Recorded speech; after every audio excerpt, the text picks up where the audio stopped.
बहुत इंपॉर्टेंट है। पहली है, आप इसको रिवाइंड करिए।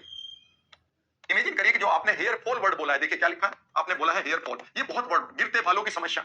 यार आपने क्या वर्ड बोल दिया? आप इस लैंग्वेज से समझ नहीं रहे कि आपकी लैंग्वेज आपके माइंड को प्रभावित करती है। मैं बहुत सारे ट्रेनर को जानता हूं, वो पढ़ाते यही है कि भाई आप लैंग्वेज को बदलो, पर लैंग्वेज अपनी खराब करे बैठे हैं।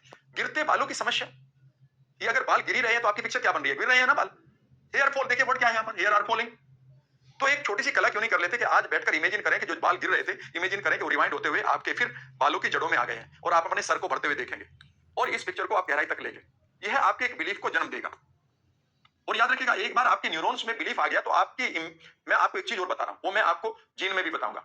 आप जो भी बिलीफ के साथ इमेजिनेशन करते हैं, आप उसी तरह के जीन को एक्टिवेट कर देते हैं। ये सेंटेंस ध्यान से सुनिएगा।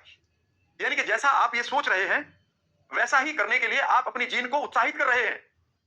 तो आज रात को बैठकर हर रोज अपना बेकार की बातें छोड़ो और 2 मिनट के लिए इमेजिन करो कि जो हेयर फॉल था वो हेयर प्लांटिंग हो गई है। आप इमेजिन करो कि जो गिरे थे वो वापस आ रहे हैं। और दूसरा यहां पर लेंगे, आपने रिवाइंड कर दिया। हाँ, अब दूसरी बात है, आप एक बात बताइए, क्या आपके शरीर के सर के बाल गिर रहे हैं या पूरी बॉडी के बाल गिर रहे हैं? आप कहते हैं नहीं सर, पैरों का एक भी बाल नहीं गिर रहा है। ठीक है ना, पर बाल हैं। हाँ जी, अगर आप एक मेल है तो कई बार आप सलमान खान की तरह शेव भी करते हैं। आपके हाथों पर बाल हैं, ठीक है ना, आपकी मूछें भी हैं, वो तो नहीं गिर रही, नहीं आपकी दाढ़ी भी नहीं गिर रही, नहीं आपके बगल में भी बाल हैं। हाँ जी, ठीक है ना। तो इसका मतलब यह है कि आपकी बॉडी ने सिर्फ इस जगह की प्रॉब्लम को क्रिएट किया है, बाकी आपकी बॉडी के पास तो पावर है।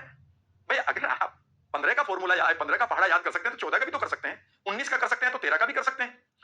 कमाल की बात है ना। आप कहेंगे हाँ कर सकते हैं, इसका मतलब यह है कि बॉडी की जो यहाँ की सेल्स हैं उन्होंने इनको पकड़ना भूल गए और यहाँ की बॉडी की जो बाकी सेल्स हैं उन्होंने इनको ग्रिप में बना रखा। तो एक पिक्चर क्यों नहीं बना लेते कि जब पैरों के पंजों से आंखें बंद करो और इमेजिन करो कि पैरों के पंजों से आप ऊपर की तरफ देख रहे हो, तो सारे जितने भी आपके बाल हैं पैरों पर, उन्होंने पकड़े हुए उनका एक कलर दो, उनके अंदर एक एनर्जी को फ्लो करते हुए देखो। मान लेते आप कहते हैं जी मैं ऑरेंज कलर की एनर्जी आ रही है और सारी सेल्स पूरी तरह से अपने बालों को पकड़े हुए हैं, और इमेजिन करो और यहाँ पर आप देखेंगे कि यहाँ जो बाल गिर रहे हैं उनके अंदर कोई एनर्जी नहीं है। तो इमेजिन करो कि इस एनर्जी को लाते हुए चेहरे से और यहाँ पर भी उसी ऑरेंज कलर को ला दो, यानी कि पूरी बॉडी में एक ही फ्लो को ला दो। इमेजिन करो कि जहां से आपकी बाकी बॉडी की अगर जड़ें पकड़ रही हैं इनको मजबूती के साथ, तो यहाँ की जड़ें भी उसी तरह से एक्टिवेट हो रही हैं। आप इसे नए नए तरीके से कर सकते हैं। इमेजिन करिए कि यहाँ की जड़ें जो हैं, बालों की जड़ें हैं, उनसे आप कह रहे हैं are you okay, they are saying very okay sir, are you strong, yes sir. अब इमेजिन करो यहाँ की क्या कह रही हैं, वी आर वेरी वीक, इनको भी एज स्ट्रांग करवाओ।